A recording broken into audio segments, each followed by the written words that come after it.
vamos por ordem, né? Senão eu vou pulando e acabo esquecendo. Quarta-feira nós temos o nosso culto do JM Help, amém? O nosso culto vai ser ali na Barra, na casa da irmã Leila. Tem sido bem essas quartas-feiras. Quarta agora nós estivemos ali na casa da irmã Eliane, na Fazenda Hermitage. E essa quarta-feira agora nós estaremos ali na Barra, na casa da irmã Leila. Então, se você puder, esteja conosco. Tenho certeza que vai ser bênção. Os cultos nos lares são sempre uma bênção. E na sexta-feira nós teremos o nosso primeiro jantar de casais, amém? Amém. Você pode dizer amém? Amém. Então nós teremos o nosso jantar de casais, vai ser bênção, irmãos. Nós teremos aqui conosco o pastor Carlos, da Igreja Batista Memorial, com a sua esposa que vai estar ministrando. Será um rodízio de pizzas salgadas e doce. Nós vamos ter um ambiente para tirar foto, nós vamos ter sorteio de brindes, nós vamos ter uma palavra abençoada. Eu tenho certeza que esse jantar vai abençoar a sua vida, o seu casamento. Então, se você não deu o seu nome ainda, se você quer participar, procura a Juliana, fala com ela vai estar passando para você os valores, tudo direitinho, amém? Juliana quer dar um anúncio? Boa noite a todos. Então, hoje, como sempre, né, minha missão não é bem um anúncio. Hoje é o dia do pastor.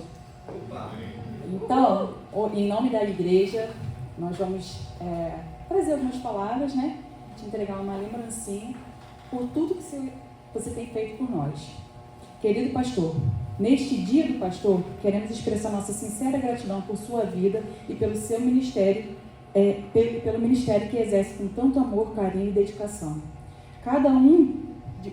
Você é uma bênção imensa na nossa igreja. Agradecemos por nos guiar com sabedoria, por nos ensinar com verdade e por cuidar do rebanho do Senhor com tanto zelo. Suas orações e conselhos e exemplos de fé têm sido fundamentais em nossa caminhada espirituais. Como diz a palavra de Deus: e dai-vos-ei pastores segundo o meu coração, que vos apacentam com ciência e inteligência. Jeremias 3,15. Que o Senhor continue fortalecendo, renovando e abençoando você grandemente, e somos imensamente gratos por tê-los conosco, por ter você conosco.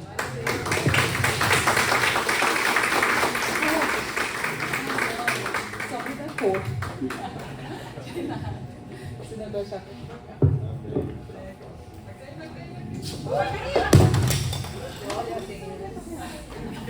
vai dar tudo certo. Tá nervosa.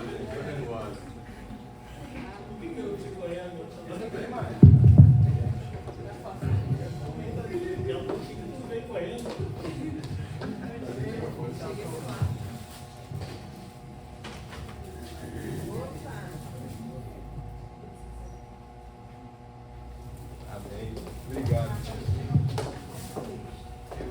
E som. Pegou o som.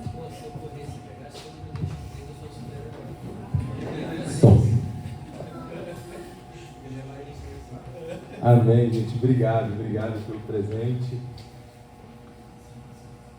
É uma honra ser pastor dessa igreja, amém?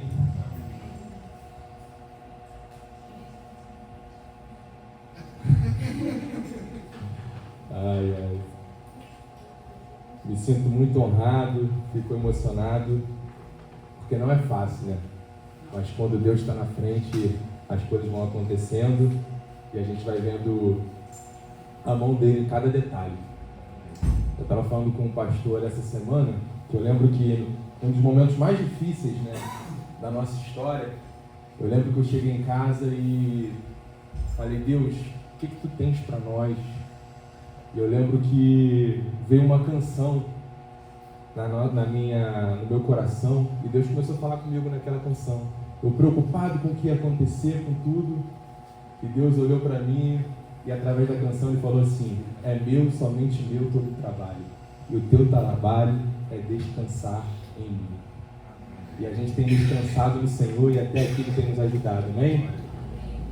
Aleluia.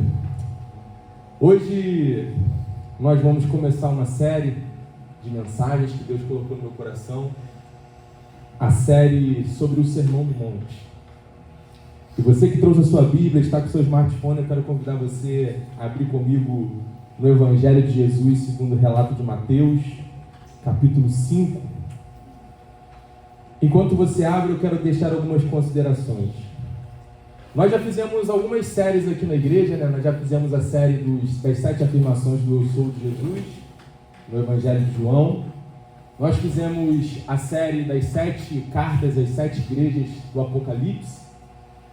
E hoje nós iremos iniciar a série Cultura do Reino, baseada no Sermão do Monte. O Sermão do Monte, ele é conhecido como o maior sermão que a humanidade já viu.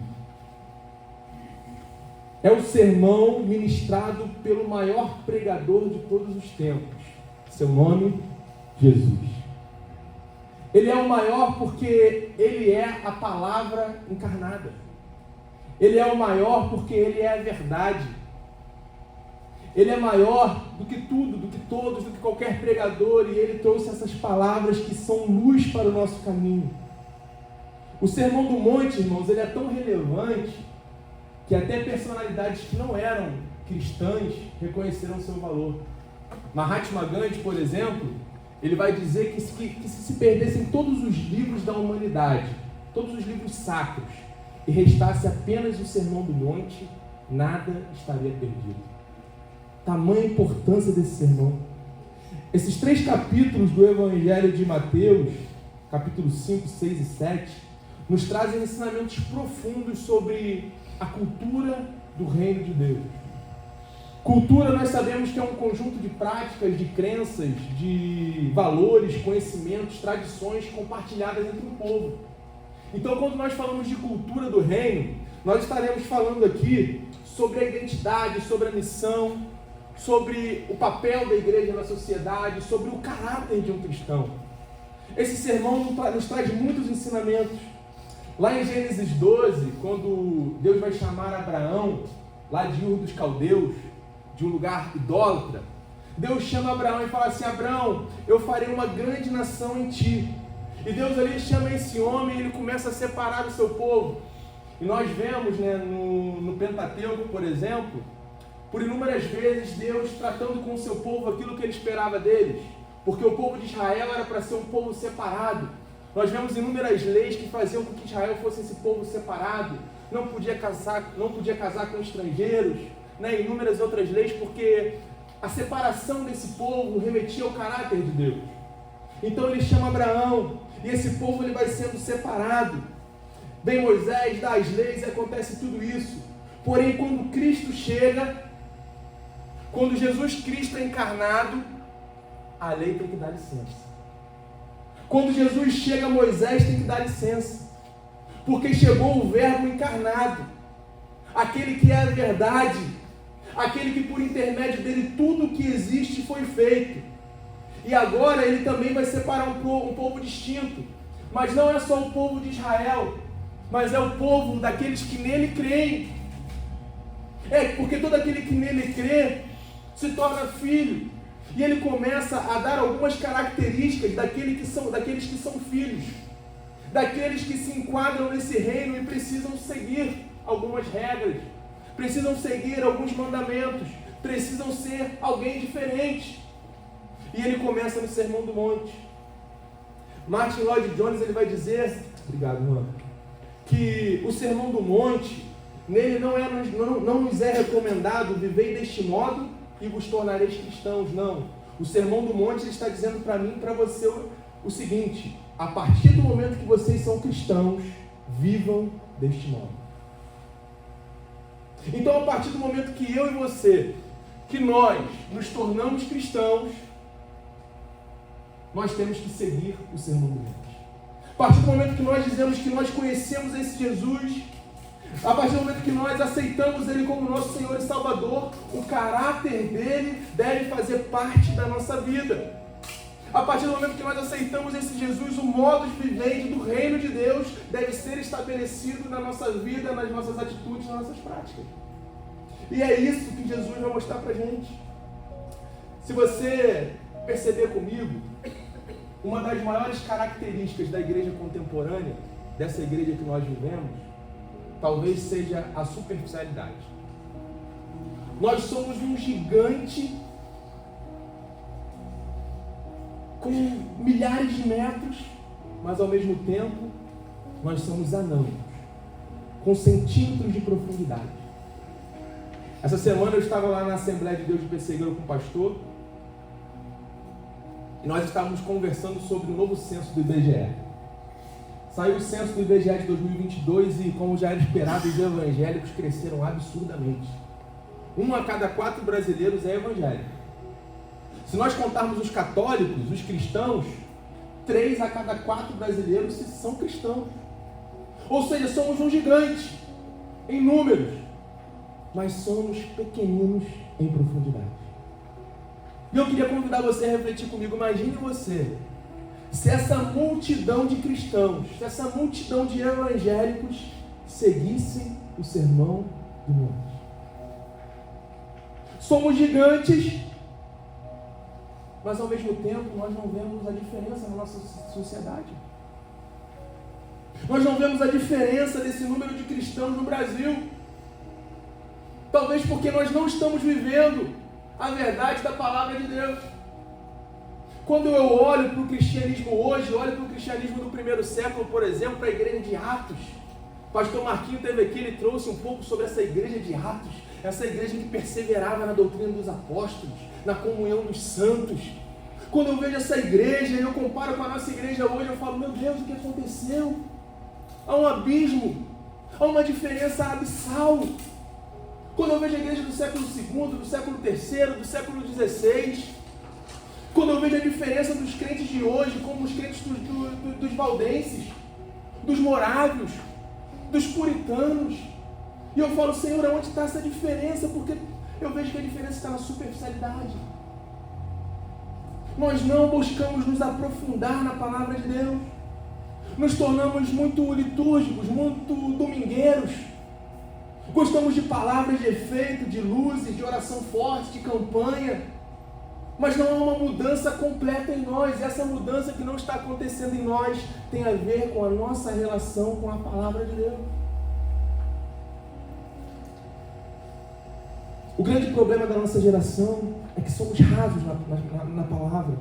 Gigantes, centenas de metros de largura, porém de profundidade nós temos centímetros. E eu penso que nós precisamos nos voltar para a palavra de Deus. E eu falava com esse pastor assim, o pastor falando comigo, nós falávamos, pastor, o que você espera da sua igreja? Como pastor, como líder, eu falei assim, pastor, eu espero que a minha igreja seja uma igreja de fato e de verdade. Talvez muitos pastores pensem, eu quero ser gigante, eu quero abrir congregações, eu quero... Não, meu desejo que Deus colocou no meu coração, como pastor da igreja, é que nós nos tornemos firmes, alicerçados na palavra de Deus, que continuemos a perseverar nessa palavra. Que cada crente aqui da Igreja Batista de Jesurum, por onde andar, as pessoas olhem para você e falem assim, ali vai um homem de Deus, ali vai uma mulher de Deus, ali vai alguém que carrega o caráter de Cristo nele. Assim como os puritanos eram distintos e as pessoas olhavam para os puritanos e falavam, olha, ali vai um puritano. Que as pessoas possam olhar para nós, eles possam ver a presença de Deus habitando em nós, o caráter de Cristo sendo refletido nas nossas atitudes. Que nós deixemos de ser esses crentes superficiais e possamos ser crentes que têm a Bíblia como o seu direcionador. É isso que eu espero. E nós estamos diante do maior sermão que a humanidade já viu. Nós estamos diante do sermão que o maior pregador de todos os tempos pregou. E é lindo que ele começa dizendo assim, olha, bem-aventurados. Olha o que vai dizer lá. Você que abriu comigo, no capítulo 5, vamos ler a palavra de Deus que diz assim: vendo as multidões, Jesus subiu ao monte e se assentou. Seus discípulos aproximaram-se dele e começou a ensiná-los, dizendo: bem-aventurados os pobres de espírito, porque deles é o reino dos céus. Bem-aventurados que choram, pois serão consolados. Bem-aventurados os humildes, pois eles receberão a terra por herança. Bem-aventurados que têm fome e sede de justiça, pois serão satisfeitos. Bem-aventurados os misericordiosos, pois obterão misericórdia. Bem-aventurados puros de coração, pois verão a Deus. Bem-aventurados os pacificadores, pois serão chamados filhos de Deus. Bem-aventurados os perseguidos por causa da justiça, pois deles é o reino dos céus. Bem-aventurados serão vocês quando por minha causa os insultarem, os perseguirem, levantarem todo tipo de calúnia contra vocês. Alegrem-se e regozijem-se, porque grande é a recompensa dos céus. Pois da mesma forma que perseguiram os profetas que vieram antes de vocês. Amém? Até aqui. Feche seus olhos, coloca a mão no seu coração. Senhor, aqui está a tua palavra exposta, Pai. A tua palavra que é lâmpada para os nossos pés, a tua palavra que é luz para o nosso caminho. Te pedimos, Senhor Deus, que o Senhor fale conosco nessa noite, Senhor. Que esse sermão, ó Pai, que o Senhor pregou há tantos anos atrás, mas que é verdade, que não passa, que Ele possa falar conosco nessa noite, Pai. Que Ele possa mudar a nossa vida, o nosso caráter, que Ele possa mudar a nossa espiritualidade, Senhor Deus. Que Ele possa ser verdade na nossa vida, Senhor Deus. Te pedimos que o Teu Espírito Santo venha sobre os nossos corações, sobre a nossa mente, para que nós entendamos aquilo que o Senhor tem para nós. Em nome de Jesus. Amém. E amém. É lindo que o verso 3, Jesus começa dizendo assim: bem-aventurado. A palavra bem-aventurado, ela significa mais que feliz. Bem-aventurado está dizendo de uma felicidade completa, uma felicidade plena. Não é uma felicidade que nós nos alegramos momentaneamente e depois ela vai embora. Ele está falando de uma felicidade plena.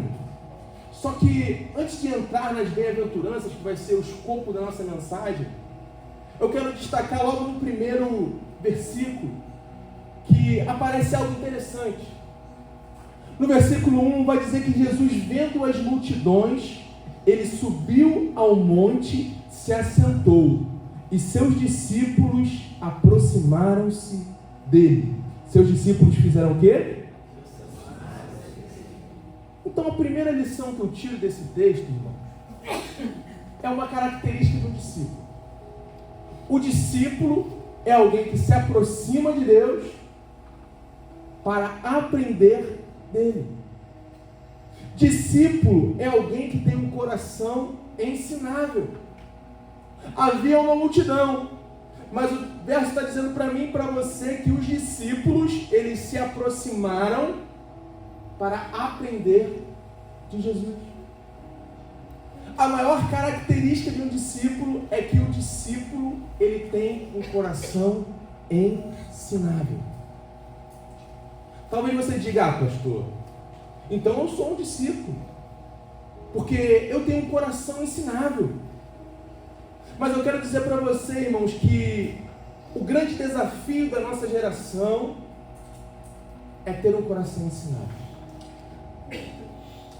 Nós vemos uma geração de muitas vozes, muitos influenciadores, principalmente na internet, muitas pessoas hoje tendo voz, falando, mas nós vemos ao mesmo tempo em uma sociedade que é difícil você encontrar uma verdade. Há muitas pessoas falando, mas falando loucura.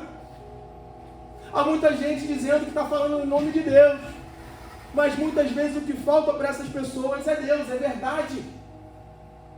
E talvez você diga assim: pastor, eu tenho aprendido, eu tenho um coração ensinável. E eu pergunto a você: será que tem? Será que tem um coração ensinável? Provérbios 3,5 vai dizer assim: confie no Senhor de todo o teu coração e não se apoie em seu próprio entendimento. Ter um coração ensinável não é aprender aquilo que eu quero, não é aprender aquilo que eu gosto, mas é muitas vezes ouvir e aprender aquilo que eu não gosto. É aquele leitinho que a gente gosta de vez em quando, mas é também o jiló. Ter um coração ensinável é não se apoiar no seu entendimento, mas no conhecimento da palavra de Deus. Ter um coração ensinável é isso. É estar disposto a aprender aquilo que às vezes eu não gosto de ouvir. É estar disposto a aprender aquilo que muitas vezes vai me confrontar. Mas é necessário que eu aprenda. É necessário que eu seja exortado para que eu possa crescer. Mas um dos grandes problemas da nossa geração é que nós só estamos dispostos a ouvir aquilo que nos faz bem. Nós só estamos dispostos a ouvir aquilo que massageia o nosso ego. E quando eu olho para isso, já logo me remete, eu falei das 7 afirmações do eu sou, já logo me remete a João. Quando Jesus está ali fazendo a afirmação do eu sou o pão da vida. E aí, porque Jesus ele multiplica os pães, há uma multidão, a multidão se alimenta, ela come. E a palavra de Deus vai dizer que Jesus ele se afasta daquela multidão, ele vai orar. Aí tem aquele episódio que ele atravessa com o barco para o outro lado. E quando ele chega lá do outro lado, está a multidão atrás dele. E Jesus olha para aquela multidão e diz assim: olha, vocês estão vindo atrás de mim, mas vocês estão vindo pelo pão que vocês comeram ontem. Mas não trabalhem por esse pão que vocês vão comer e vocês vão ter fome novamente. Aí ele faz a afirmação: eu sou o pão da vida. Só que ele começa uma mensagem que não é muito boa de ouvir, muitas pessoas não gostam de ouvir. Ele começa assim: aquele que não comer da minha carne, não beber do meu sangue, não é digno de mim. Ele começa a falar palavras duras ali, aquela multidão que estava só atrás do pão que comeu ontem, começa a fazer o quê? Ir embora. Aí ele olha para os seus discípulos e fala assim: vocês não vão embora não? A mensagem é essa, a mensagem não vai mudar. Não tem leitinho aqui não, às vezes é Giló, mas o Giló que te alimenta. Aí Pedro olha para ele e fala assim: Senhor, para quem iremos nós, se só tu tens as palavras de vida eterna? Ter um coração ensinável é isso. É muitas vezes ouvir o que a gente não quer, o que a gente não gosta, mas é aquilo que gera em nós o reino, que gera em nós verdade, que muda a nossa vida. E que nós sejamos como Pedro, que olha para Jesus e fala assim: Senhor, para quem iremos nós? A palavra é dura, mas eu não quero outra palavra, eu quero a verdade. Cuidado, irmão. Cuidado com aquilo que não te confronta. Cuidado com aquilo que muitas vezes os pregadores da internet têm falado para você, uma falsa verdade. Cuidado com quem você tem ouvido. Quantas pessoas hoje, por não ter um coração ensinável, têm abandonado a igreja, têm abandonado o reino, buscam indiscriminavelmente lá fora, buscam diversas fontes. Eu tenho dito hoje que eu tenho falado sempre isso aqui na igreja: cuidado com quem você ouve, cuidado com os pregadores de internet, cuidado. Eu vou muito no pastoreio de pastores e eu falo que é um desafio hoje pastorear. Porque hoje eu pastoreio a Igreja Batista de Jesus, mas eu pastoreio junto com um monte de gente. Às vezes os irmãos saem daqui e ouvem um monte de gente. Mas beleza, eu também ouço algumas pessoas, mas eu seleciono. Então eu digo para vocês: selecionam quem vocês ouvem. Selecionem as pregações que vocês ouvem na sua casa, no YouTube. Tem muitos falsos mestres, muitos falsos pastores. Se tem uma coisa que me deixa feliz é quando alguém me busca, né? Vem falar comigo: pastor, eu quero ajuda para esse texto aqui, que eu estou tendo uma dúvida. Né? Igual há poucas semanas teve um jovem da igreja que falou comigo: pastor, eu quero fazer um jejum, como que eu faço? O senhor pode me explicar como que eu faço? Outro irmão que chegou para mim: pastor, eu quero comprar uma Bíblia, qual Bíblia que você indica? Eu fico feliz de poder colaborar com os irmãos, porque muitos não vêm buscar ensinamento e começam a ver essas loucuras aí fora, e quando a gente vê, está virando um misturão. Infelizmente. Cuidado, irmão, com quem você ouve. Tem pessoas que assistem 1 hora de podcast, mas não conseguem vir aqui na escola bíblica dominical. Assiste 3 horas de pregação do neopentecostal, mas não vem aqui, assiste 1 hora de culto na igreja. Ouve todo mundo, menos os irmãos que estão aqui, trabalhando, criando um estudo, tendo todo o cuidado teológico, todo o cuidado espiritual para preparar um alimento. Cuidado com quem você ouve. Hoje nós temos visto uma geração de crente mexidão. Sabe o que é o crente mexidão? Vocês sabem? Eu, quando era mais novo, eu gostava de comer o mexidão. Quem é que gostava de comer o mexidão? Crente não lembra do mexidão. Vinha lá a comida, tinha o legume, tinha o arroz, tinha o feijão, tinha a proteína. Via aquele prato, eu pegava e misturava tudo. Eu gostava de comer aquilo tudo junto, era um mexidão. E ficava bom, irmão. Só que o mexidão tem um problema, hoje eu já não faço mais o mexidão. Porque quando você faz o mexidão, Se você quiser só sentir o sabor do arroz, você consegue? Não consegue, porque o arroz já está misturado com feijão. Hoje existem crentes que são um mexidão. Ele começa a misturar tudo.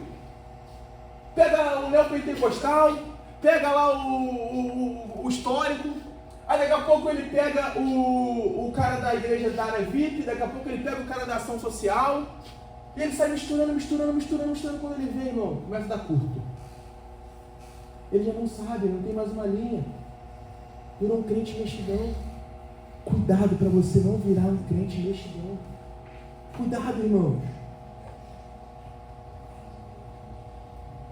Hoje os crentes têm virado esse crente. Aí você vê uma geração decepcionada com Deus. Por quê? Porque começa a pegar um pouquinho de cada coisa, está decepcionado com a igreja. Aí quando abre a própria igreja, vira essa loucura que a gente está vendo. Um monte de igreja louca, que mistura um monte de coisa. Por quê? Porque não está alicerçado na palavra. Cuidado, irmão, esteja alicerçado na palavra. Tudo tem que passar pela palavra. A nossa única regra de fé e prática é a palavra. Tudo tem que passar pela palavra. Cuidado com isso. Tem pessoas que estão se perdendo nisso, irmão. Cuidado com quem você ouve. Os discípulos, eles se aproximaram e eles aprenderam de quem? De Jesus. Ele é a verdade. E qual é a verdade que nós temos? É a palavra. Cuidado para você não virar uma metamorfose ambulante, como dizia aquela música, né, do mundo. Eu prefiro ser o quê? Essa metamorfose ambulante, do que ter aquela velha opinião, né? Mas a velha opinião, ela é mais atual que o jornal de amanhã.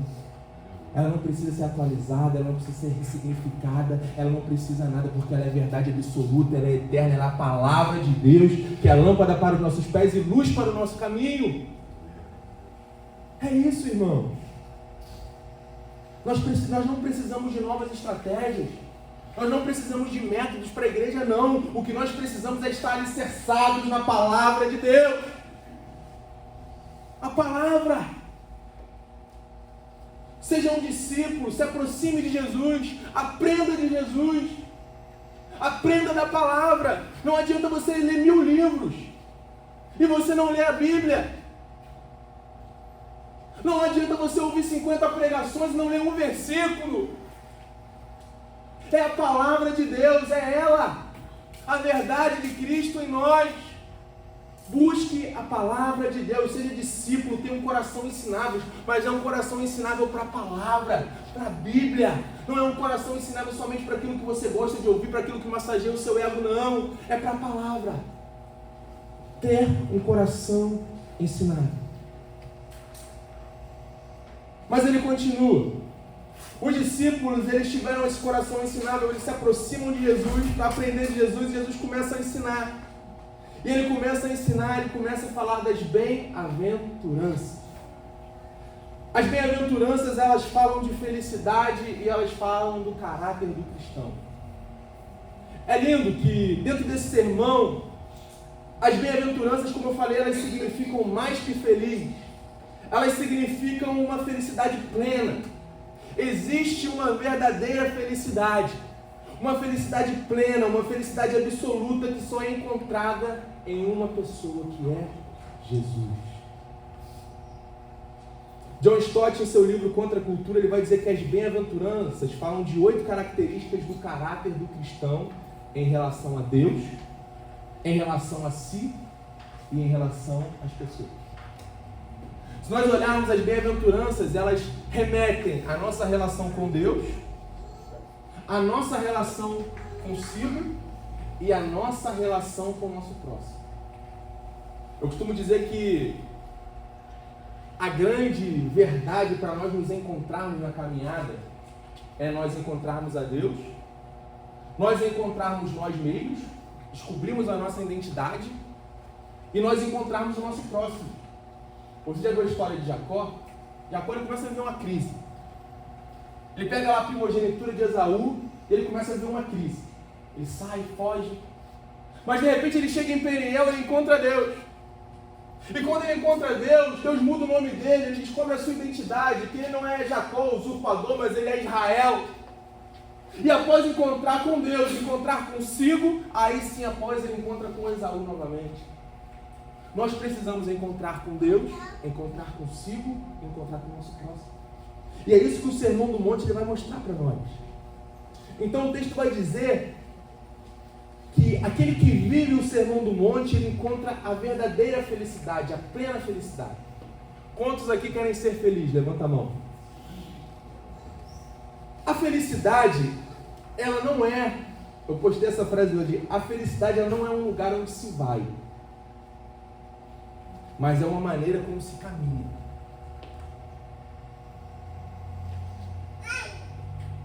É lindo porque o homem por si jamais vai conseguir viver isso, uma felicidade plena.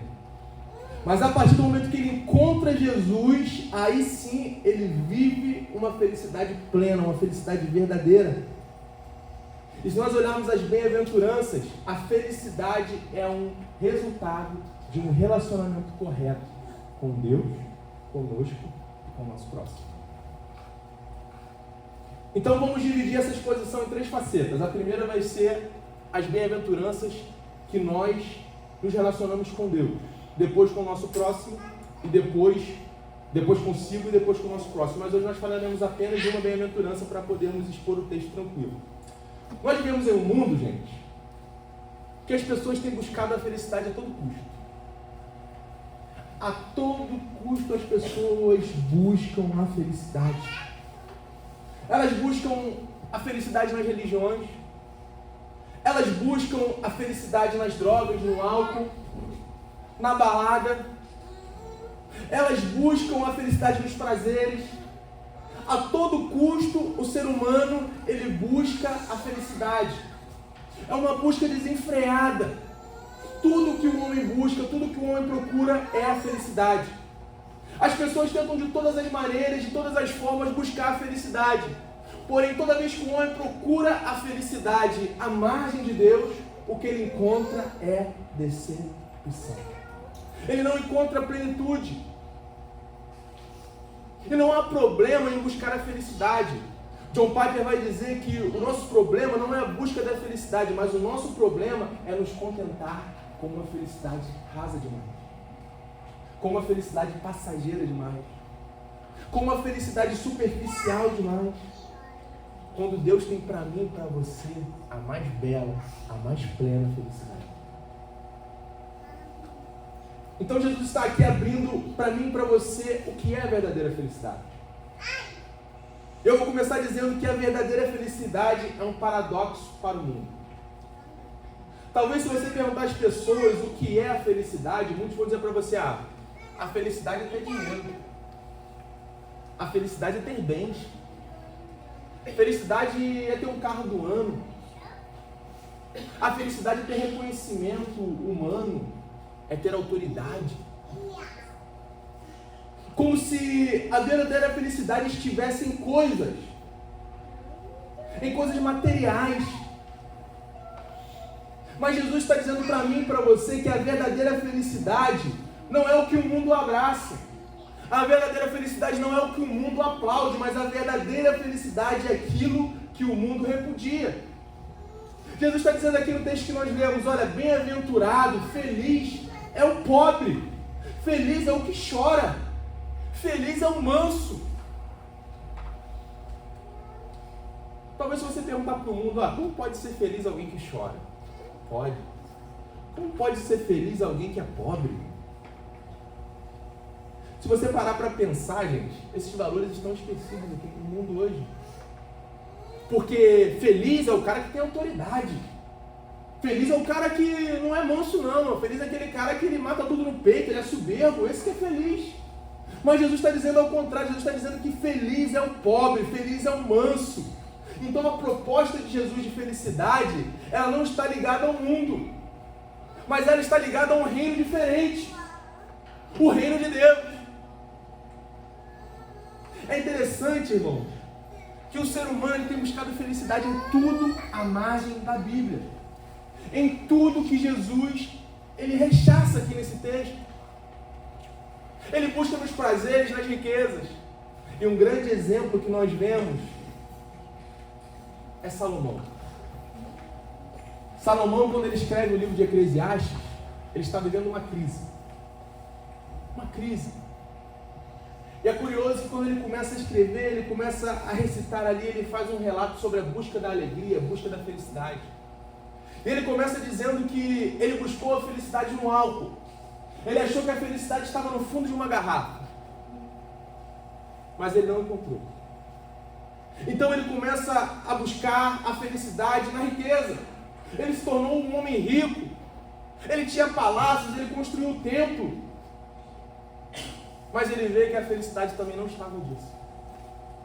Então Salomão, ele partiu para as aventuras, para os prazeres. Salomão teve 1000 mulheres. Mas ele vai ver que a felicidade também não estava nisso. Então ele decide procurar na fama, no sucesso. Ele se torna um homem mais sábio. Aquele que construiu o templo. E depois de passar por tudo isso, prazeres, fama, bebida, mulheres, sabe o que Salomão vai dizer, irmão? Tudo é vaidade. Tudo é vaidade.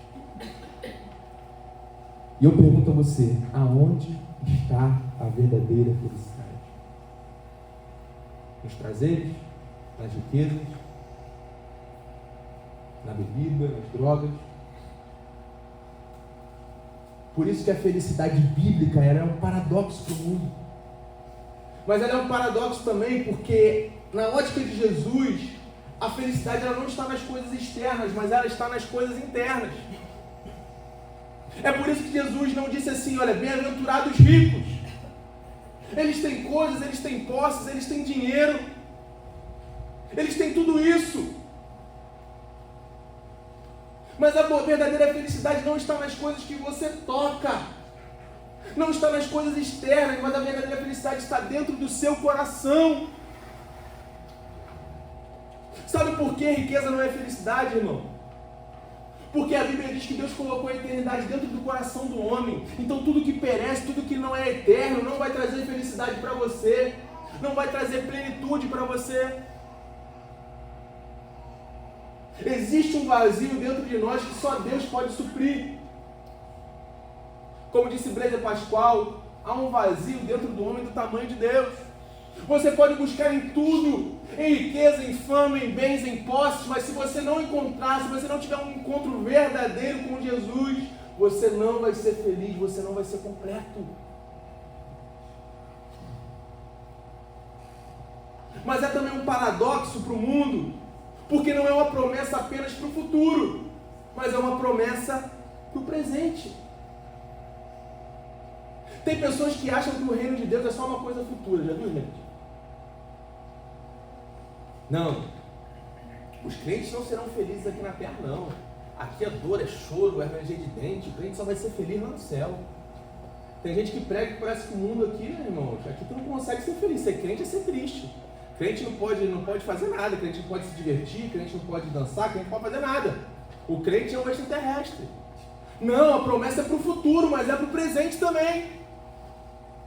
O texto está dizendo que bem-aventurados são os pobres de espírito. Ele não está dizendo somente para o reino que vai vir, não. É o conceito teológico do já e ainda não. Olha, o reino vai vir na plenitude, mas o reino já começou. Nós já desfrutamos desse reino hoje, ainda não há plenitude, mas nós já desfrutamos desse reino hoje. O cristão se manifesta hoje, o caráter de Cristo em nós se manifesta hoje. Jesus te chamou para você ser feliz hoje. Vai ter um tempo em que Ele vai voltar e nós vamos desfrutar da plenitude desse reino, mas o reino já começou através de nós. Então não é só uma promessa para o futuro, uma felicidade lá na frente quando Jesus voltar, não. Jesus te chamou para você ser feliz hoje. E como que você pode ser feliz? Ele vai dar a receita aqui. Nós vamos começar pelo versículo 3, que ele diz assim: bem-aventurados os pobres de espírito, pois dele é o reino do céu.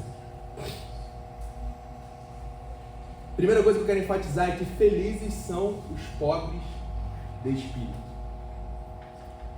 E aqui nós precisamos enfatizar bem isso, irmãos, porque tem muitas interpretações equivocadas disso aqui. A primeira coisa que eu quero enfatizar é que pobre aqui, irmãos, não está remetendo à pobreza financeira. Não é ser pobre financeiro, não. Tem algumas traduções que dizem humilde, mas a melhor tradução é pobre, porque remete a uma palavra no grego. Eu vou explicar já já. Tem pessoas que acham que você, por ser crente, você tem que ser miserável. Isso aí é a ideia lá de Francisco de Assis, que achava que você tinha que abrir mão de tudo, ir para um mosteiro. Não. Abrir mão da riqueza financeira para viver na pobreza, no monastério, não é isso que o texto está dizendo. Nós não temos base bíblica para isso, não. Não é uma pobreza na questão financeira, não. A riqueza não é um mal. Assim como a pobreza também não é um bem. Não é isso que o texto está dizendo. Eu já conheci pessoas pobres, e você também, que eram pobres financeiramente, mas não eram nada pobres de espírito. Pessoas que não tinham condições financeiras, mas eram orgulhosas. Se achavam o supra-sumo da espiritualidade. Então, ser pobre financeiro não quer dizer nada. Não é essa pobreza que Jesus está dizendo. Jesus está dizendo para mim e para você que a pobreza de espírito consiste em reconhecer que não há em nós nenhum recurso para fazer frente a exigências a Deus. Pobreza de espírito é nós entendermos que nós somos totalmente, exclusivamente dependentes de Deus. Não há nada em nós que nós possamos negociar ou barganhar com Deus. Não, nós somos pobres de espírito, tudo depende dEle. Tudo é por Ele e para Ele. Então não é uma questão de riqueza, de pobreza material, não, mas uma questão de pobreza espiritual. Mas também, não é pobre de espírito, não é viver uma falência espiritual. Olha, eu sou pobre de espírito, eu não oro, eu não leio a Bíblia, eu não jejuo. Não é isso que o texto está dizendo. Porque tem pessoas que acham que pobre de espírito é você, então não se dedicar à comunhão com Deus, à caminhada. Não é isso que Jesus está dizendo.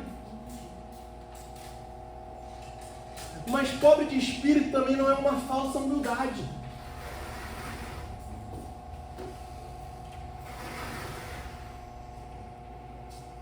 Tem pessoas que...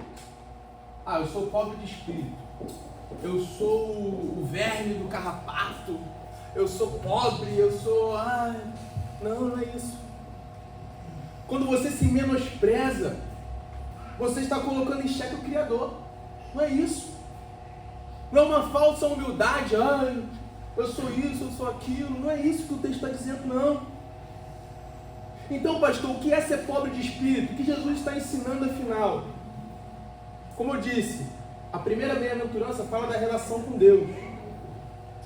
Eu fico encantado, irmãos, com a didática de Jesus. Eu fico maravilhado. Olha só. Jesus, ele começa ensinando a coisa certa. É lindo que a didática aqui, olha, ele começa dizendo, olha, bem-aventurado os pobres de espírito. A base do sermão, a base da felicidade é o pobre de espírito. O que dá base para todas as outras bem-aventuranças é o pobre de espírito. Você já pensou que Jesus começa bem-aventurados puros de coração?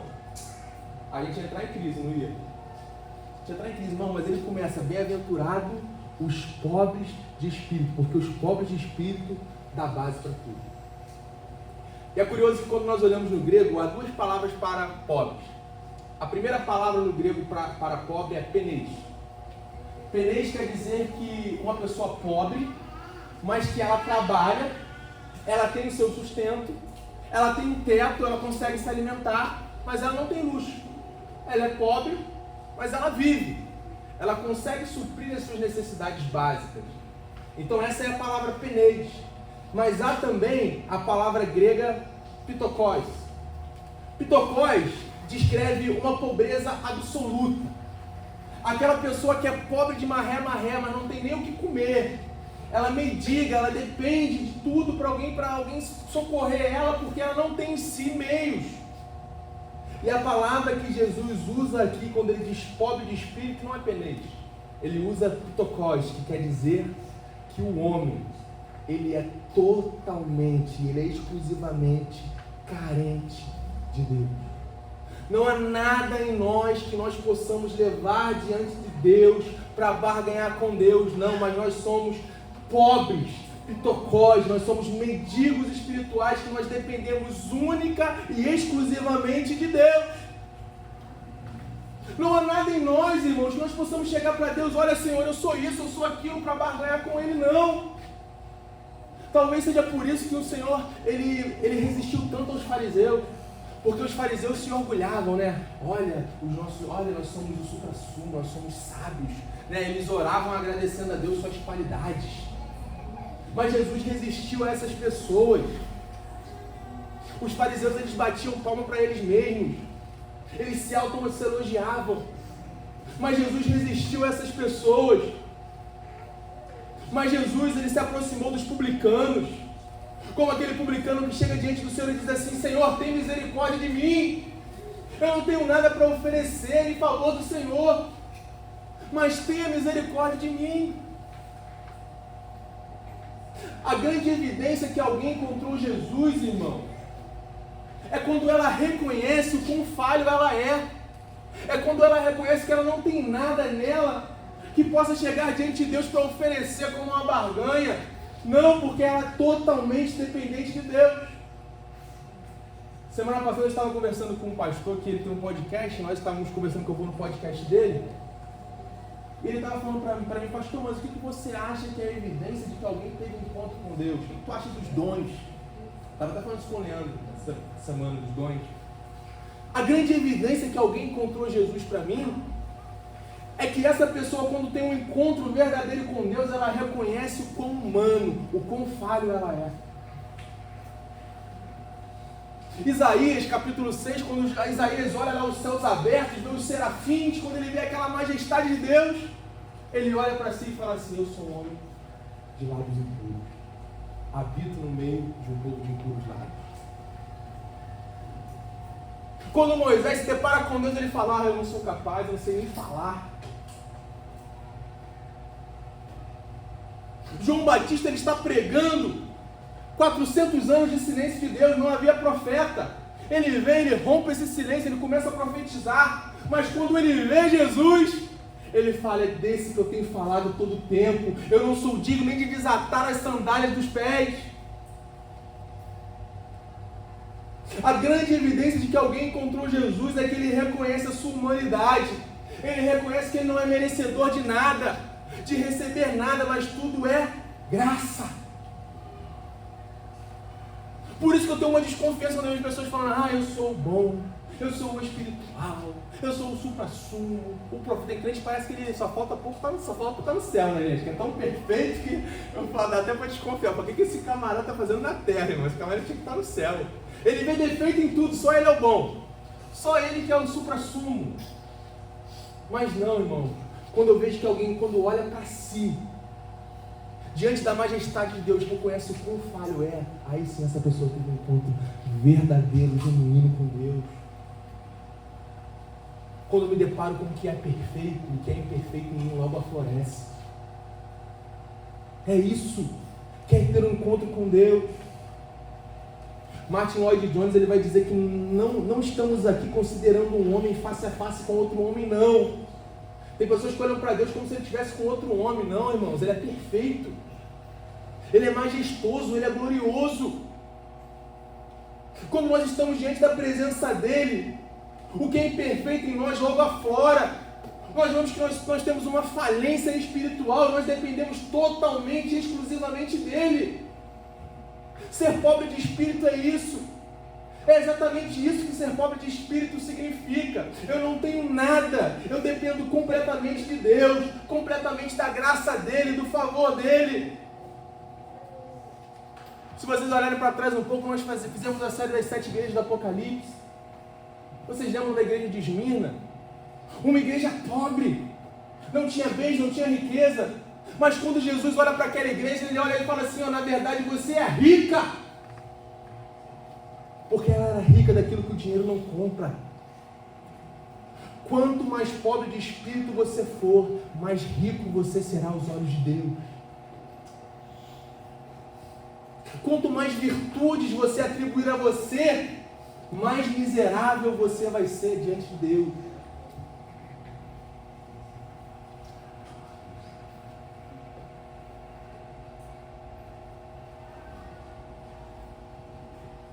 Pastor, mas por que ser pobre de espírito?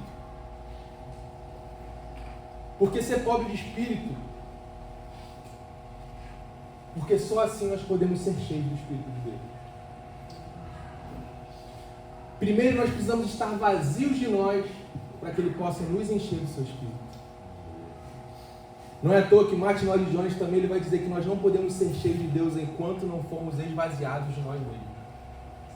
Só pode ser cheio de Deus aquele que se esvazia de si. Como que Deus vai encher alguém que está cheio dele mesmo?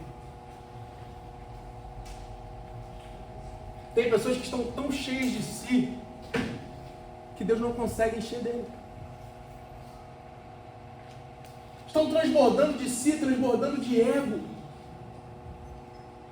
Falta uma humildade espiritual, não consegue, não enxerga que é um pobre, cego e nu. E nós precisamos reconhecer que enquanto nós estivermos cheios de si, cheios de ego, cheios de vaidade, Deus não vai nos encher.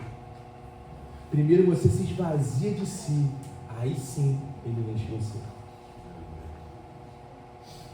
Se você não for pobre de espírito, você não vai desejar Jesus.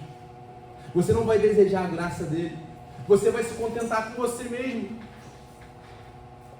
Então você precisa se esvaziar de si para que Ele possa encher você mesmo. Terceiro, por que ser pobre de espírito? Porque deles é o reino de Deus. Bem-aventurados os pobres de espírito, pois deles é o reino dos céus. Ou seja, no céu só entra um tipo de gente: os pobres de espírito. Ninguém vai entrar no céu batendo no peito dizendo assim: olha, eu estou aqui porque eu mereço, eu estou aqui porque eu sou bom. Não. Só vai entrar no céu aquele que reconhece que nele não há nada que o faça merecedor, mas tudo é por Ele. É por aquele que morreu por mim e por você. É graça, favor e merecido. A porta é estreita. Quem está muito cheio de si, muito grande, não passa nessa porta. É preciso estar vazio, é preciso ser pobre para entrar nesse reino. Charles Spurgeon tem uma frase que ele diz assim: aqueles que possuem nenhuma importância aos seus próprios olhos são aqueles que em todo o universo que possuem sangue real. A maneira de subir ao reino é descer em nós mesmos. A maneira de subir ao reino é descer em nós mesmos. Na época de Jesus, quem entrou no reino não foi os fariseus. Os fariseus batiam no peito: ah, eu sou bom, sou top, conheço a Torá, conheço as leis. Colocavam um fardo sobre as pessoas que nem eles mesmos conseguiam carregar. Mas eles não entraram no reino. Quem entrou no reino foram os publicanos. Aqueles que olhavam para Jesus e falavam: Senhor, eu não tenho nada em mim para ter o teu favor.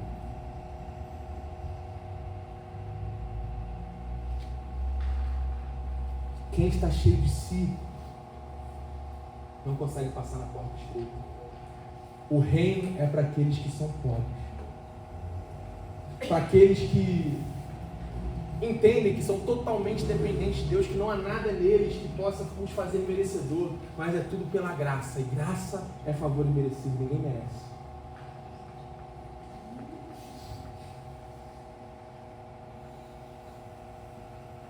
Quantos aqui querem entrar nesse reino? Olha para a pessoa que está ao seu lado e diga assim: seja pobre de espírito. É tudo por Ele.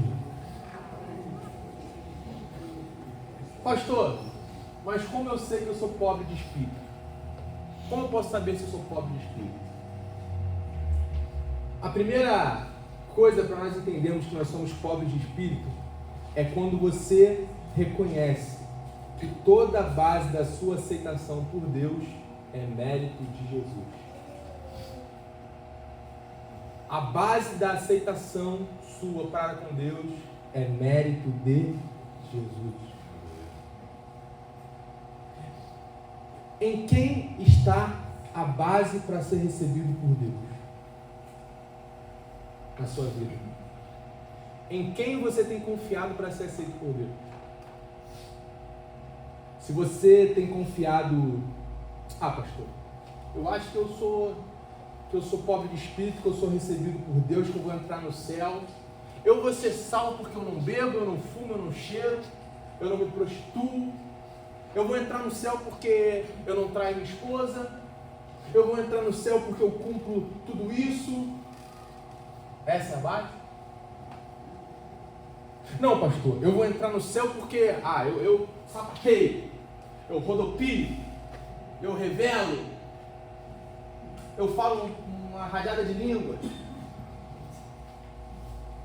Peraí. Mas Mateus 7,21 diz que nem todo aquele que diz Senhor entrará no reino do céu.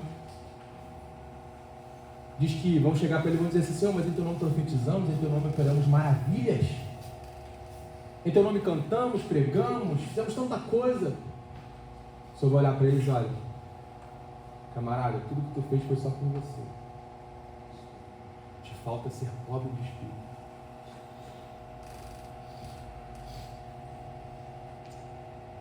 Existe uma pessoa que ela nunca cantou na igreja, ela nunca pregou na igreja, ela nunca rodopiou, ela nunca falou em línguas, ela nunca foi nem no culto.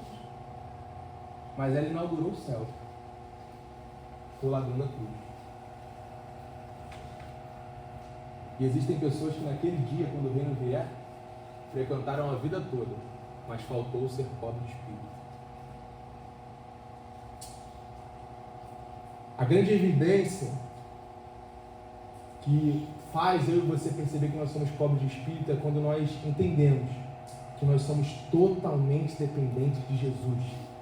É graça. Nós somos totalmente dependentes do sacrifício de Jesus. Não há nada em nós de valor para com Deus, mas é tudo por Ele, por causa dEle.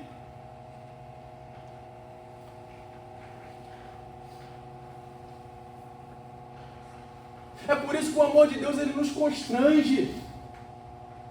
Porque quando nós somos amados e entendemos que nós não merecemos esse amor e mesmo assim Ele nos amou, nós sentimos vergonha. Esse amor nos constrange.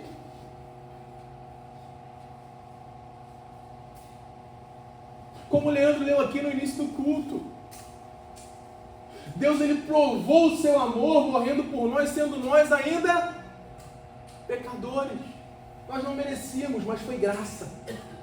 Então a primeira coisa para você saber que você é pobre de espírito é você reconhecer que tudo que você tem, que te leva a ser aceito por Deus, não é por você, mas é por Jesus. Segundo, vamos caminhar que eu já estou no horário. Quando seu coração estiver desprovido de toda e qualquer vaidade. Enquanto você achar que você é justificado por você mesmo, irmão, você não é pobre de espírito. Enquanto acharmos que é por qualidades, por dom, que nós somos aceitos por Deus, nós não encontramos.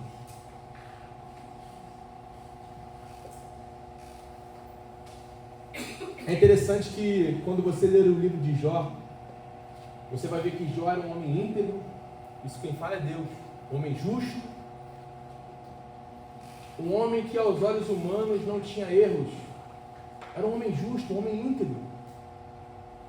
Só que quando vem a crise sobre a vida de Jó, você vai ver lendo o livro que Jó, ele queria uma oportunidade de chegar diante de Deus e falar ali dos seus atributos, falar que era justo. Só que é lindo que, de repente, esse homem que se achava justo, ele tem uma visão da majestade de Deus. E quando ele chega diante da santidade de Deus, ele começa a encolher. E lá no capítulo 42, no verso 5, ele diz assim: meus ouvidos já tinham te ouvido, mas agora os meus olhos te viram. Por isso mesmo eu menosprezo a mim mesmo. E me arrependo no pó e na cinza. Quando nós temos um encontro com Deus, com a majestade, com a plenitude, com a santidade, nós vemos que não há nada. Enquanto tiver uma gota de farisaísmo no seu coração, de achar que você tem alguma coisa que você que leve você a ser recomendado para Deus, irmão. Você não descobriu o que é o Evangelho.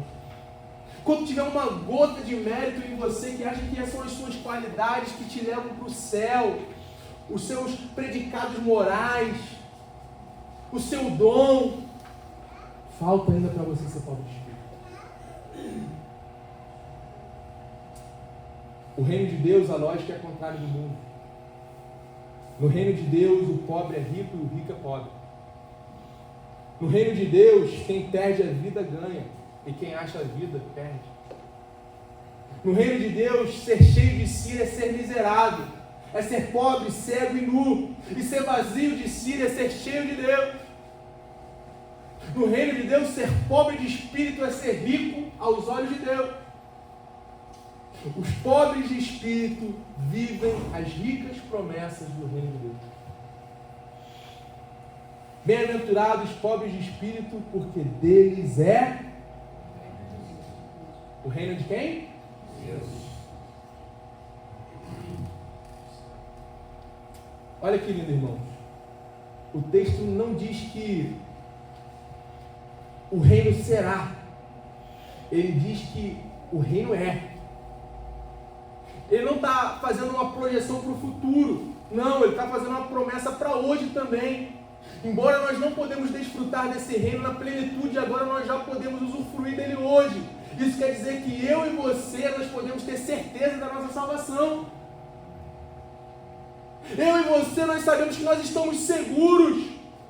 Não precisa Jesus voltar para você ter certeza, não. Mas você pode ter a certeza hoje, porque Ele morreu por você. Jesus é enfático ao dizer: bem-aventurados os pobres de espírito, pois deles é o reino de Deus. Não será, não, o reino é seu.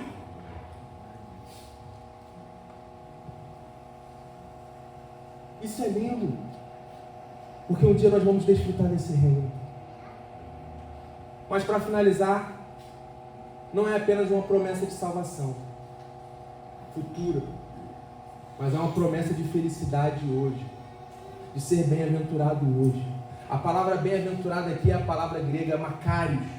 Makarios quer dizer uma felicidade plena, uma felicidade que não é passageira, não é uma alegria que passa, não, mas é uma felicidade plena, que nós só encontramos em Jesus. Quem não está em Jesus pode ter certos momentos de felicidade, mas quem tem Jesus é feliz, porque encontrou a felicidade plena. Eu já contei aqui a história do Dr. Spafford. Dr. Spafford, ele foi uma pessoa que se converteu através do ministério de D.L. Moody.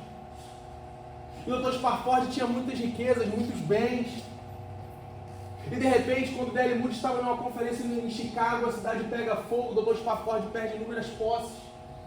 E ele decide pegar a sua família e enviar a sua família para a Inglaterra. E ele fala: olha, vocês vão e eu vou logo após. Então ele pega ali sua esposa, suas filhas, e ele coloca num barco para ir para a Inglaterra. E quando as suas filhas, a sua esposa está indo para a Inglaterra, aquele barco sofre um naufrágio. Suas 3 filhas morrem. E quando o Dr. Spafford está lá nos Estados Unidos, ele recebe uma carta da sua esposa dizendo assim: salva, porém, só. As 3 filhas morrem. E a história vai dizer que o Dr. Spafford pega um barco e ele diz assim para o capitão: olha, me leve até o local do naufrágio. E a história vai dizer que quando ele chega lá no local do naufrágio, onde suas filhas haviam morrido afogadas, o Espírito Santo vem sobre ele e ele compõe uma canção. Foi a única canção que ele compôs, que diz assim: se paz a mais doce me deres gozar, se dor a mais forte sofrer, ó seja o que for, tu me fazes saber que feliz com Jesus sempre sou. Sou feliz com Jesus, sou feliz com Jesus, meu Senhor. Um homem que perde as suas 3 filhas, ele não está feliz. Mas se ele tem Jesus, ele é feliz. Um homem perdeu as suas 3 filhas, ele está cantando: olha, sou feliz com Jesus, sou feliz com Jesus, meu Senhor.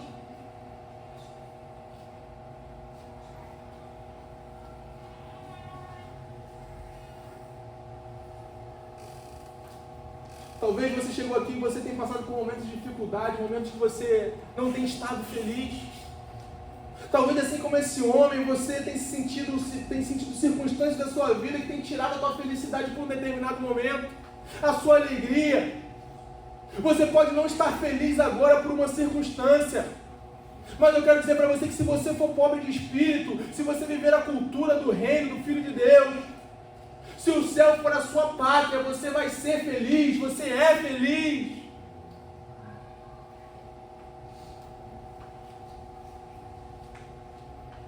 Embora essa paz, essa felicidade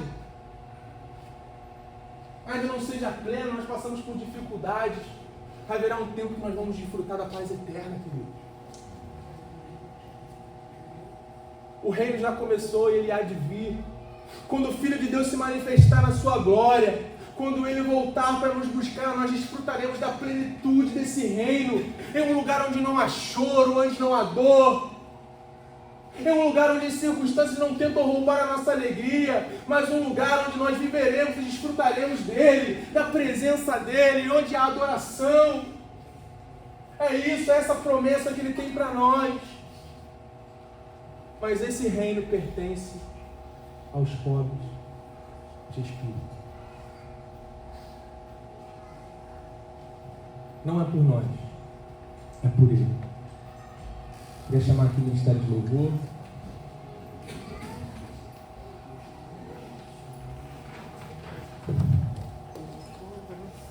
Queria convidar você a ficar de pé.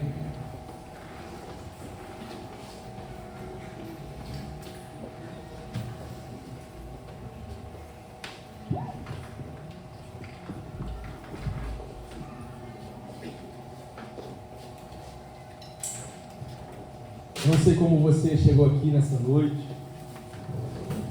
Talvez algumas circunstâncias tenham tentado roubar a sua alegria, roubar a sua paz. Mas eu quero dizer para você que se você for pobre de espírito, você vai desfrutar da verdadeira felicidade. A felicidade não é um lugar, não é uma coisa, não é algo material. A nossa felicidade é uma pessoa, Jesus Cristo. Não há nada em nós que nós possamos oferecer para Ele. Hoje é noite de ceia e eu quero convidar você a participar da ceia do Senhor. Talvez você diga assim: pastor, mas eu não sou digno. Pastor, mas eu não tenho nada em mim que me faça merecedor. Se eu fosse tomar a ceia por merecimento, nem eu ia tomar. Mas a ceia é para os pobres de espírito. É para aqueles que reconhecem que são falhos e dependem totalmente e exclusivamente de Deus. É aqueles que reconhecem que não tem mérito em si, mas tudo é por Ele, por causa dEle. Há mais de 2000 anos atrás, Ele estava ali com seus discípulos em uma mesa para a última ceia. E a Bíblia vai dizer que Ele tomou o pão e tendo dado graças, o partiu. Mas Ele partiu na noite em que foi traído. Na noite em que Judas iria trair, e ele sabia que iria trair. Na noite que Pedro ia negar.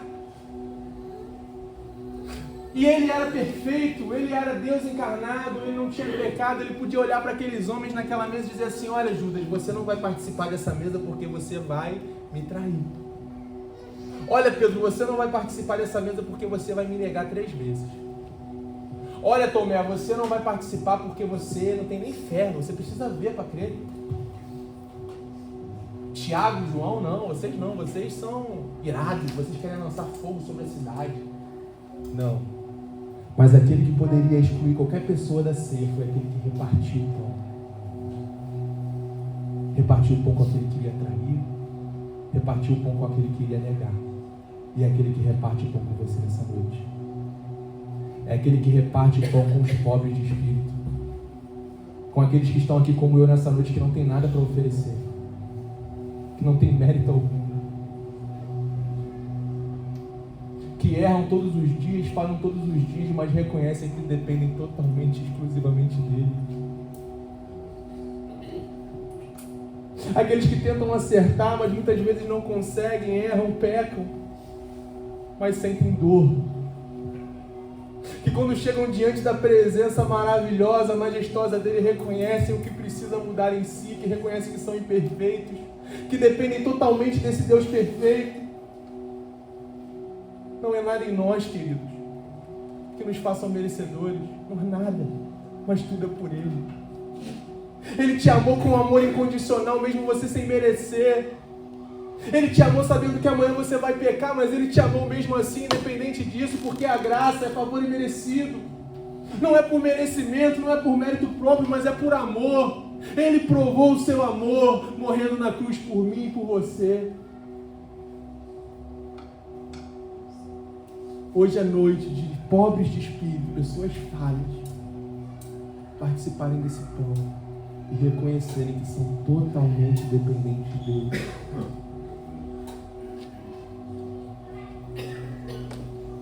Nós vamos orar, vamos apresentar os elementos.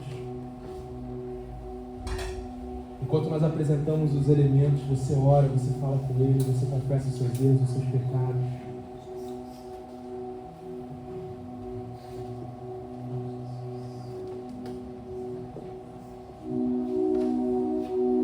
Pai, aqui está o pão, Senhor Deus.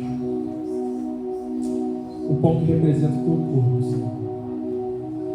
Corpo que foi sacrificado, corpo que foi castigado, Senhor. Corpo esse que sofreu a dor do chicote, do azorralho por mim, por cada um que está aqui, Pai. Corpo esse que sofreu chicotadas, que foi colocada a coroa de espinhos, que sentiu uma dor descomunal por nós, Senhor. O castigo não era seu, o castigo era nosso. O chicote não era seu, Senhor Deus, mas o chicote era nosso, porque o Senhor não tinha pecado, o Senhor era perfeito. Mas o Senhor sofreu um sacrifício por nós, o Senhor sofreu, Senhor Deus, cada chicotada por nós, Senhor.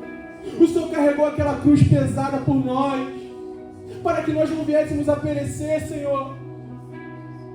Não há nada em nós que nos faça merecedores, ó Pai, mas a Tua graça nos alcançou, Senhor. O Teu amor nos constrange, pois nós ainda sendo pecadores, ó Pai, o Senhor nos ama com um amor incondicional, um amor que vai além do nosso pecado, das nossas mentiras, da nossa carnalidade, dos nossos prazeres, Senhor. Um amor que nos tira do lamaçal do pecado e nos coloca em um lugar de paz com o Senhor, ó Pai. Aqui está o teu sangue, Senhor Deus, representado nesse cálice. Sangue que foi vertido na cruz do Calvário para a remissão dos nossos pecados, Senhor. Oh, Pai, naquela cruz, sangue saiu da tua cabeça, com aquela coroa com espinhos de 5 centímetros. Oh, Pai, sangue saiu das tuas costas quando o Senhor tomava aquelas chicotadas e o sangue escorria pelo seu corpo. Sangue saia das tuas mãos com pregos, Senhor Deus, com os cravos. Sangue saia dos teus pés. Oh, Senhor Deus, mas não era suficiente, Senhor. O soldado romano pegou uma lança e enfiou no teu peito, Senhor Deus, e ali foi lançada até a última gota de sangue, Senhor Deus. O Senhor deu tudo, o Senhor deu toda a gota de sangue, até a última gota por nós, Senhor. O Senhor nos deu tudo, o seu amor sem reservas, Senhor. E nós somos gratos ao Senhor, porque é através desse sangue, que nós estamos aqui vivos, ó Pai. É por causa desse sangue, Senhor Deus, que nós estamos aqui, Senhor Deus. É por causa desse sangue que, mesmo sendo pobres, mesmo sendo falhos, ó Pai, nós podemos desfrutar da comunhão do Senhor, ó Pai. Oh, Senhor Deus, que nós possamos reconhecer, Senhor Deus, que nós não somos dignos, mas a graça, o favor merecido do Senhor nos alcança, Senhor. Oh, querido, fale com Deus nessa noite. Os diáconos vão estar distribuindo. Enquanto você louva e adora Ele, agradece a Ele por esse sacrifício.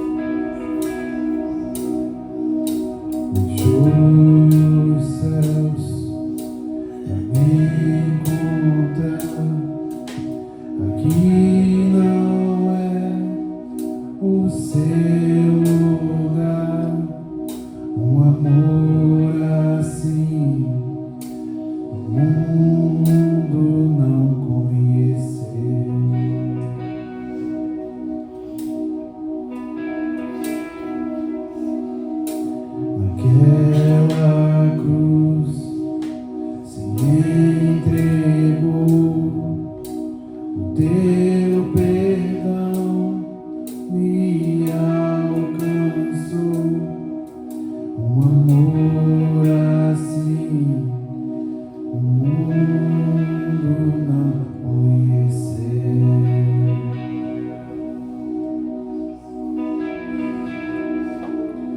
No altar de adoração seja sempre exaltado, Jesus, Filho de Deus, deixou a sua glória, morreu em meu lugar. Jesus, Filho de Deus, Tu és Jesus, Filho de Deus. Pôs sobre si pecado e dor, venceu a morte e ressuscitou, um amor assim o mundo não conheceu.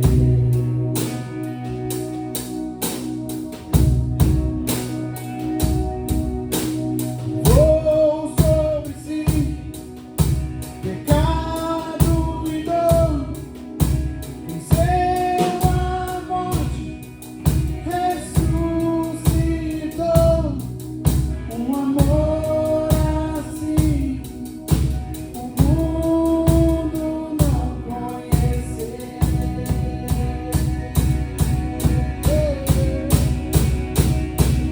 No altar de adoração seja sempre exaltado, Jesus, Filho de Deus, deixou a sua glória, morreu em meu lugar.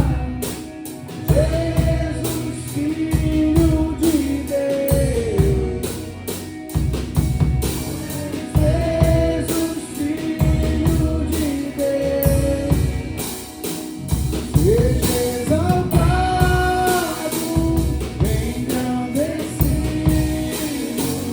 seu nome é santo, poderoso é, e não há nada que apague o seu amor. A cruz me libertou, a cruz me libertou, a cruz me libertou, a cruz me libertou.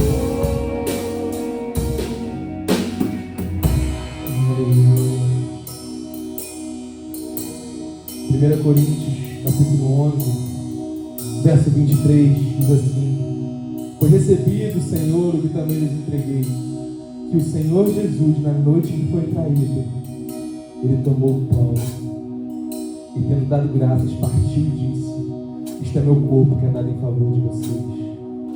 Façam isto em memória de mim. Eu quero convidar você nessa noite a participar do pão. Mas quando você participar do pão, você vai se lembrar do sacrifício de Jesus na cruz. Quando você participar desse pão, você vai lembrar que tudo que ele sofreu foi por você, que você é amado por ele. Participemos todos do corpo de Cristo.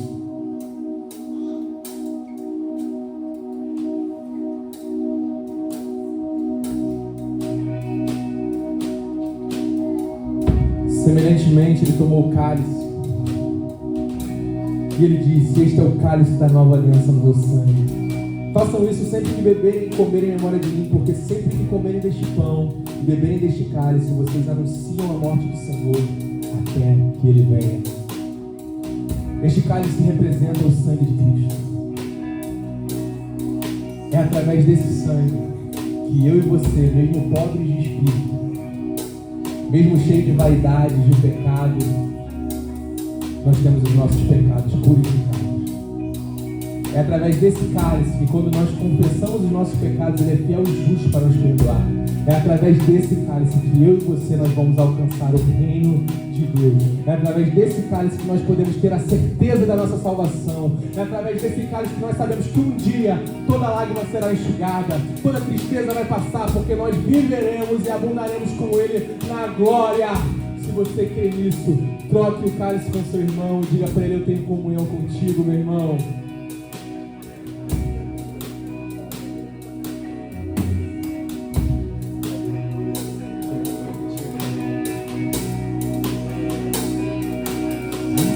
Participemos todos do sangue de Cristo. Seja sempre exaltado, Jesus, Filho de Deus, deixou a sua glória, morreu em meu lugar. Jesus, Filho de Deus, Jesus, Filho de Deus, seja exaltado, engrandecido. A igreja declara nessa noite: Seu nome é santo, poderoso é, e não há nada que apague seu amor. A cruz me libertou, a cruz me libertou, a cruz me libertou, a cruz me libertou. aleluia, Senhor. Essa é a tua igreja que declara, Senhor, que reconhece o teu sacrifício na cruz do Calvário. Se você crê, dê um forte aplauso ao Senhor. Aleluia. Aleluia.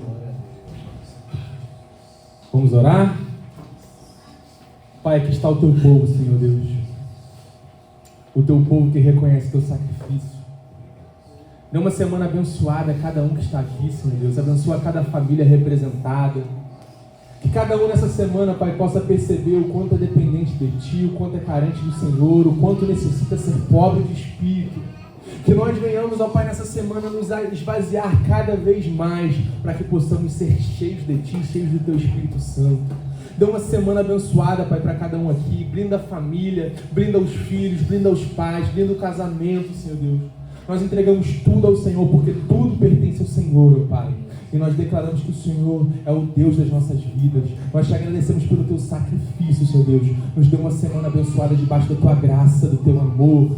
E que possamos todos os dias nos lembrar do Teu sacrifício na cruz por nós. E que possamos saber que nós temos valor porque o Senhor nos ama. Dê uma semana abençoada a cada um. Leva o Teu povo em paz. Em nome do Pai, do Filho e do Espírito Santo. Todos digam amém. Estenda as tuas mãos para cá.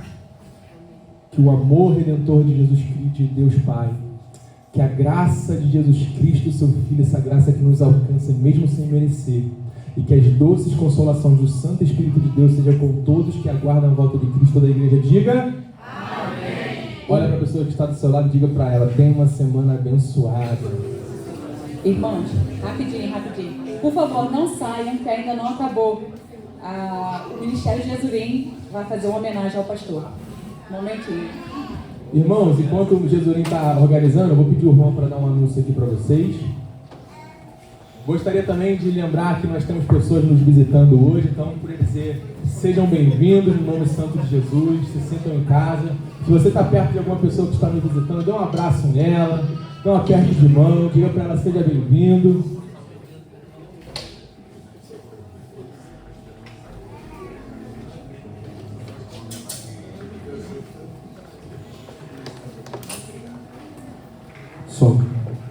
Meus irmãos, só um aviso aí que a gente está aí para dar. Alguns irmãos aí já devem ter visto no grupo da igreja, mas só que a partir do domingo que vem nós estaremos retornando para a nossa escola bíblica dominical, domingo de manhã. Então, a partir do domingo que vem, 9h30, nós vamos estar sempre aqui nos reunindo para estudar a palavra, para poder tirar as nossas dúvidas juntos, né? Que a gente pode aprender aqui um com o outro. Não que o momento da pregação não seja um momento de ensino já no culto de noite, mas esse momento de escola bíblica é aquela ocasião em que a gente pode interagir mais, onde a gente pode conversar, a gente pode perguntar, tirar dúvida. Então a gente quer convidar aí todos os irmãos que quiserem, se sentir à vontade, quiserem aprender um pouco mais da palavra de Deus, para a gente estar aqui estudando junto. Domingo que vem, 9h30, nosso primeiro tema, nós estaremos falando sobre o jejum.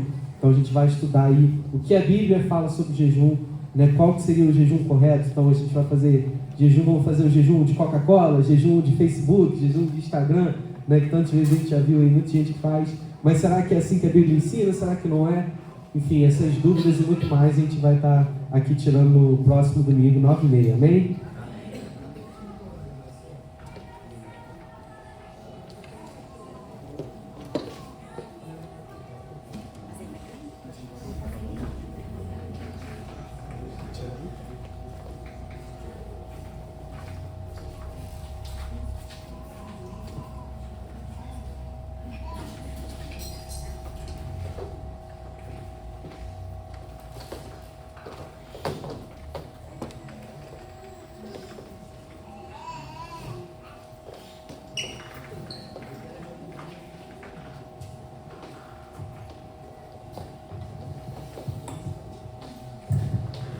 Amém, irmãos.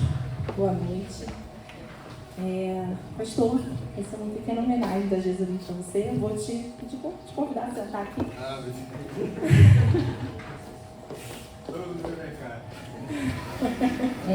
A gente sabe que hoje é o dia do pastor e a gente tem uma gratidão enorme pela vida do Tiago, que pastoreia esse lugar.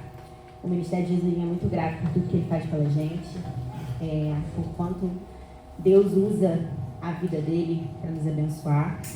E as crianças vão fazer uma pequena homenagem. Eu peço para que prestem bastante atenção, porque eles estão bem animados e é tudo feito com muito amor e muito carinho.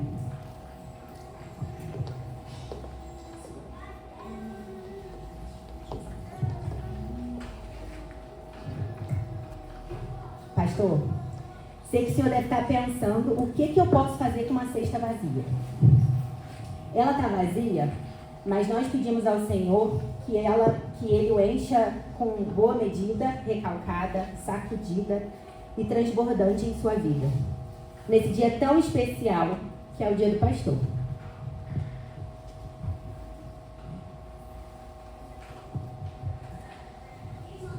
Vai vir a nossa Que primeira lindas Jesuíta. bananas!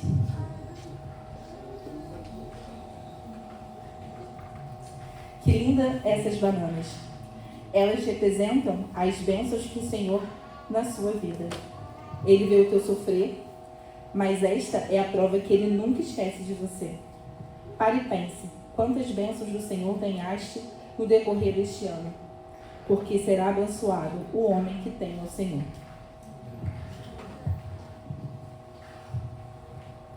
Ela é grande, a melancia, cheia de água, pesada, e representa o peso que carrega nos ombros.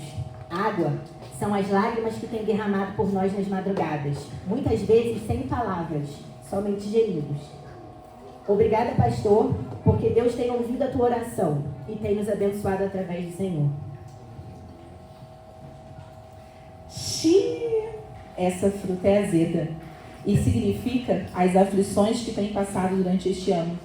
E é nesta hora que Deus lhe coloca na posição de ajudador e lhe diz: não temas, porque eu te chamei pelo teu nome, e tu és meu. Quando passares pelos rios, eles não te afogarão. Quando passares pelo fogo, ele não te queimará. Essa fruta é linda, parece rubis e esmeraldas, as uvas. Dependendo da qualidade, ela é doce ou azeda, verdes ou roxinhas. Isso demonstra que nem todas as pessoas são iguais. Cada um com seu talento. Essa fruta representa a igreja, cheia de pessoas diferentes. Mas o Senhor tem lhe dado sabedoria para cuidar de todos. E é por isso que nós chamamos tanto. Mamão. Que fruta é esta? Ganhaste essa fruta porque dentro dela existe muitas sementes. que simbolizam todas as almas que tu ganhaste durante este ano. Estas almas foram os melhores presentes que tu poderia ganhar, porque, sem dúvida, o que semeaste com lágrimas, colheste com alegria. Além de gostosa, a laranja é uma fruta que tem muita vitamina C. Pastor, elas significam o cuidado que o Senhor tem com a igreja que Deus lhe confiou. A vitamina previne doenças e deixa o corpo saudável. Assim, pastor, é a tua igreja, pois aqui não falta a vitamina, que é a palavra de Deus. Esta é uma fruta muito saborosa, porém, se não tomar cuidado, pode machucar. Esta fruta significa todos os problemas que surgiram neste ano, mas tu foste forte e sábio para resolvê-los, porque tu estás sempre buscando o Senhor pelas madrugadas, pelas manhãs, a qualquer hora do dia. O Senhor está buscando a Deus, sempre lhe permitindo sabedoria dos céus. Pastor, nesse ano que se passou, tu foste mais do que um amigo. Foste um pai, companheiro, irmão, amoroso, compreensível. Com lutas e problemas, não deixou-se abater, e é por isso que estamos aqui nesse dia tão especial para lhe agradecer. Por isso, guarda o que tens para que ninguém tome a tua coroa. 1, 2, 3. Feliz Dia do Pastor!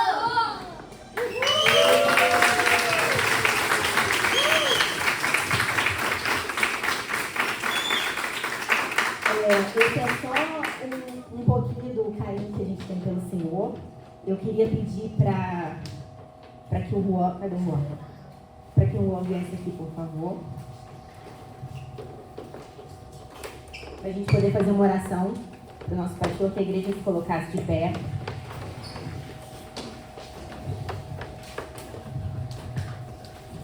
Queria pedir que você estenda sua mão para cá, para a gente abençoar o nosso pastor. Meu Deus, nosso Pai, aqui está, Senhor, o Tiago, que tanto tem abençoado essa igreja, Pai, como pastor dessa comunidade. Que o Senhor o guie a cada dia para que ele possa crescer em sabedoria, em conhecimento de Deus, em proximidade, em intimidade com o Senhor. Que a sua família venha sempre prosperar, que ela venha ter todo tipo de sorte, de bênçãos, Senhor, de ti, da tua mão. Que a tua mão sustente e o fortaleça em cada momento mais dificultoso do ministério. Que toda a sua família possa ser um apoio para ele, um refrigério para ele e reflexo de Cristo, assim como nós pedimos que nós, como igreja, também possamos ser auxílio, ajuda a ele nessa caminhada, nesse ministério, onde ele tanto nos ajuda, nos auxilia e nos consola, Pai. Que o Senhor continue capacitando a cada dia a lidar com cada uma de suas ovelhas, que ele possa pastorear esse rebanho que o Senhor confiou nas mãos dele, Pai. E que esse rebanho também possa reconhecer a sua voz como pastor dessa igreja. Não necessariamente, ó Pai, assim como Cristo é, mas sim refletindo quem Cristo é. Nós reconhecemos, ó Pai, que o Tiago aqui nos conduz pelos caminhos da Tua Palavra e que ele aponta sempre para Jesus Cristo. Que assim continue sendo a cada dia da vida dessa igreja, ó Pai.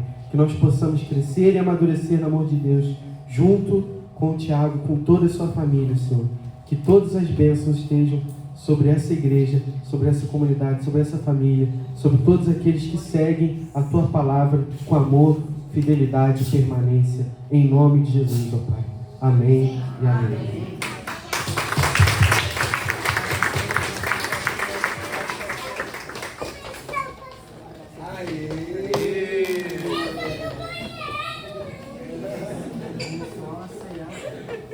É o melhor, né, gente? Eu vou te contar uma coisa.